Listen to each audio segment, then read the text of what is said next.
Alright, ladies and gentlemen, welcome to my new series where I would like to go through games, game series, and franchises, diving into the deep depths of development and a little bit more. I would like to cover these topics extensively, spotlighting how the game was developed through its initial phases, highlighting the ups, the downs, the beginnings, and possibly the endings as well. I would like to show where friendships were made and broken, and by doing so, I would like to show off the people, you guys, how the games were made, how much they costed, what situations the developers and the publishers faced on their way to creating, as well as many other things. Like I said, I would like it to be very extensive. Now this episode begins the series, and the game featured may change drastically within a couple of months or possibly a year, but as it stands now, Overwatch has done an incredible job of presenting a very well polished game in a time where I think many games released with bugs and glitches that push away a lot of people.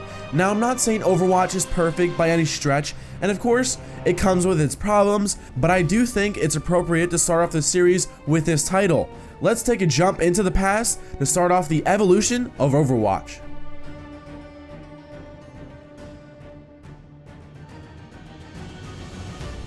As I'm sure most of you know, Overwatch was not planned to become a team-based shooter with this nice backstory behind it. It became from the scrapping of Blizzard's project called Titan. Titan was apparently going to be an MMO, and it was speculated that the development regarding Titan was started back in 2007, and unfortunately after 7 years of development with a little bit of a short hiatus in between, Blizzard canceled the project in September of 2014.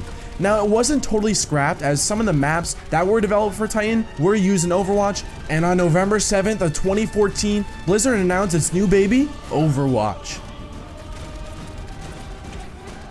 While we may never hear or see anything about Titan ever again, I'm sure many people are happy with the outcome of Overwatch, but it does leave many of us curious with the amount of time and money Blizzard spent on developing Titan. Could it have been another very popular MMO that struck fans across the community, such as World of Warcraft did far back in those many years ago? Well, I'm not sure, but I do know that I am more than happy with how well Overwatch has captured my attention and millions of others.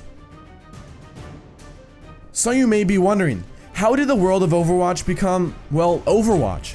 It began with the golden age of technology, where humans were exploring and they ended up building the Horizon lunar colony, in which it was focused on the exploration of space with a team of scientists and genetically engineered gorillas.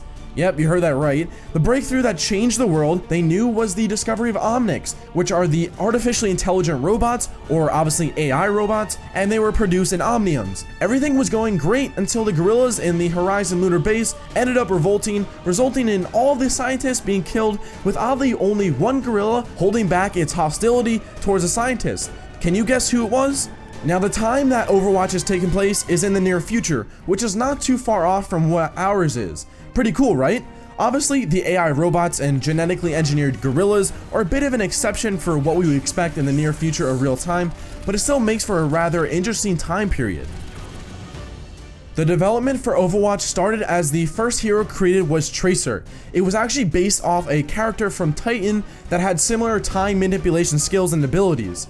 Tracer was used to test how well the game's core mechanics played, and eventually they ended up adding 3 more heroes: Widowmaker, Reaper, and Reinhardt. It was at this point that Aaron Keller, the assistant game director, said that they considered to release Overwatch with a limited amount of heroes because they felt that the game had what they said or thought as a finished feel to it. Imagine if Overwatch didn't release with 21 heroes? Well, then they took the next 2 years to develop the rest of the heroes, gameplay balancing, smoothing out the graphics, and optimizing. Jeff Kaplan said that they were playing around with how many heroes they wanted to release with. It could be possibly around having as many as 40, they were saying, that span across 6 different class types, but they ended up mainstreaming it a bit down and, obviously bringing it down to 4 class types. Now, the team was nearing the time for release as they felt it was time to put the game out after adding the final 2 heroes in November of 2015, which were Mei and Diva. During the development, they decided that an important feature to their game was giving the player the ability to switch heroes mid-game, and this made the team rethink their free-to-play payment model with paid downloadable content, and instead chose for a buy-to-play model. If the game was free to play, it would have restricted many players to be able to switch their heroes mid-game if they weren't already unlocked. And so that's why the change was so significant. Obviously, a large problem with free-to-play communities is a negativity, so Blizzard was trying to avoid certain features, such as omitting the kill-death ratios from the in-match summary statistics, and instead, they left it in the custom profile statistics. That made it much of a less significant feature. You know, it's a large problem for games like Call of Duty, because even myself, as when I was younger, I was clearly playing to get a higher kill-death ratio, as so were my friends. I paid way too much attention to our KDR, so that kind of ruined the game for me. Along with that, they wanted to provide a positive message with their narrative, so providing an extensive background story with tons of lore obviously helped them out a lot. Blizzard is obviously no stranger to having games with a deep narrative and tons of lore, as their other popular game series also have tons of lore. The game released with 21 heroes, recently adding in the new hero, Ana, but with no competitive mode at first. The competitive mode went through testing through Overwatch's beta phase, but Blizzard wanted to smooth out the game's feature because they knew how important it was to a community. It originally had started with giving the players the ability to form their own teams outside of matchmaking so that players leaving wouldn't happen and give them bad results in their issues with rankings. This obviously received a large amount of negative feedback from the community because people wanted to be able to play competitive solo. So Blizzard redesigned the competitive mode to be based on a progression system much similar to how Hearthstone's is based on. Initially, the player would progress along a 5-tier ladder system the more matches they played, and then eventually, as they climb more up the ranks, it would be based more of skill. This system yet again didn't work so well because Blizzard was seeing that the lower ranked players were being matched up against higher ranked players, and it was so that they didn't account for players to drop out of a tier based on their individual performance. Blizzard was back to the drawing boards, and it's why competitive was held back from the release. It ended up coming several weeks after launch. Now the competitive mode we have now is nice, but it's still a bit frustrating with the players not working together with their team to form like a comp that actually suits best for their situation. Instead, you might get a couple or those few players who don't care and just don't interact simply just to play the hero they want and don't really give any fucks. Nonetheless, competitive mode is still very fun, but the problem that I see with it is the sudden death has left many people more than frustrated. Regardless of how long it takes a team to move the payload, the other team will still have to do it and send it into overtime. I think if a team does it quicker than the other one, they should be awarded with the win. But, I'm no game designer, so you don't have to listen to me, but I thought I would just throw in my 2 cents.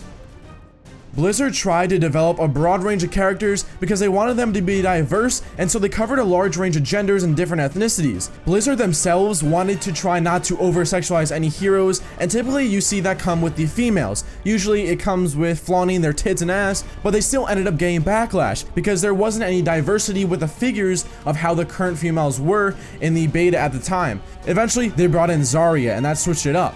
Games are a place where many players are able to connect with characters in game if they feel like they have a similar background or what have you, so developing different types of figures and narratives is important, especially with the unique personalities each hero has in Overwatch. There was an incident with one of Tracer's previous poses that a player of the community felt was over-sexualized, and then Blizzard ended up replacing the pose. Now my question to you guys is, do you think the pose was too touchy, or did it not need to be changed at all? Also, Blizzard received large criticism for using cultural stereotypes when it comes to hero skins, such as Pharaoh's Native American headdress skin. Alright, enough with the criticism, let's change subjects to post-release. Kaplan has come out and said that the introductions to new heroes and maps will be added in one at a time for stability purposes and balancing, such as we saw with Ana. The updates that we have seen to the game so far and post-release are mainly balancing issues along with fixing bugs, which is pretty standard for games, but Blizzard treats the console versions separately than the PC version, meaning that balance issues on the console could be possible and may never affect the PC version, and of course vice versa. Number time. If you haven't seen any of the numbers released by Blizzard, maybe you're interested. The open beta alone in Overwatch reported to have over 9.7 million players to participate. That's pretty crazy. After the first week of launch, Blizzard reported that over 7 million people were playing Overwatch, and that we as a community accumulated to over 199 million hours of playtime, and by the middle of June, Blizzard reported that there was more than 10 million players. To give you guys an idea of how well Overwatch has done so far, a firm by the name of the NPD Group, who tracks video game sales, Overwatch was the third best-selling retail video game in the US in its month of release. That's absolutely insane. But what's more insane than that are the digital sales for Overwatch actually made it become the fastest selling game during its release month. In May alone, Superdata Research estimated that Overwatch was able to bring in over $269 million in revenue worldwide. It's clear that Overwatch is a very popular game, but how long will it be able to hold those numbers? Not sure, but let me know how long you will think it will retain its popularity in the comment section below. Blizzard has expressed interest in cross-console play, but there's no plans currently for Windows-supported cross-play because of the advantage that the keyboard and mouse has over the controllers. If you guys didn't know, all of the future updates and additional content will cost no money, and I say that now, so if anything changes, then, well, obviously, I'm wrong, but for now, that is how Blizzard is dealing with their content updates. Like I said in the beginning of the video, Overwatch by no means is a perfect game, but it is a very great and good game, and it tells by the numbers. Who knows where it will be in a year or 5 or maybe even 10, but I would like to know where you guys think it will be in those time periods. If you thought I didn't do a good enough job and you want to see me improve, then please let me know in the comment section below and how I can do so for the next episode. Also, let me know what kind of games or game series or franchises that you would like to see following this one. As I stated earlier, I put a lot of time and effort into these videos and really enjoy making them, so along with feedback and criticism, I really appreciate some support. Nonetheless, hopefully you are informed on at least something new as well as enjoyed it. That's going to do it for me, and I'll see you guys in the next one.